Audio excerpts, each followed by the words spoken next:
Just imagine మీరు ఒక చోట నుంచున్నారు. అప్పుడు సడన్ గా వర్షం పడడం స్టార్ట్ అయింది. కానీ మీరు అక్కడి నుంచి వెళ్ళకుండా ఈ వర్షం అంతా నా మీదే పడిపోతుంది అని బాధపడుతూ ఉన్నారు. వింటుంటేనే ఫూలిష్నెస్ అనిపిస్తుంది కదా. మన లైఫ్ లో కూడా చాలా స్ట్రగుల్స్, ప్రాబ్లమ్స్ వస్తూ ఉంటాయి.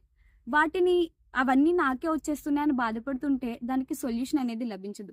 సొల్యూషన్ కోసం మనం మన ప్రయత్నం చేసి ఒక అడుగు ముందుకు వేస్తేనే ప్రాబ్లం అనేది సాల్వ్ అవుతుంది.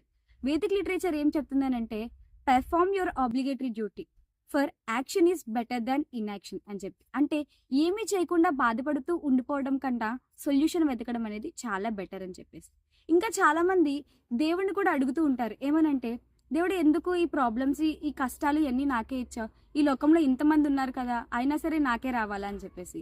బట్ మనం ఒక విషయాన్ని గుర్తుపెట్టుకోవాలి. అదేంటంటే ఖురానిక్ లిటరేచర్ ఏం చెప్తుంది అంటే, God will not change the position of a person until they change what is in themselves.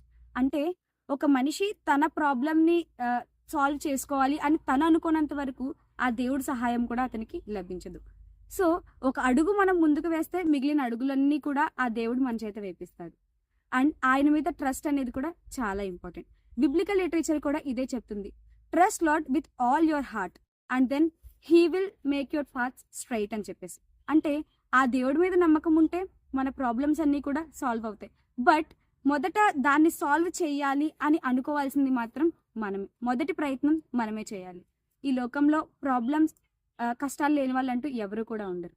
And remember one thing, if problems come like a non stop rain, God will be your umbrella.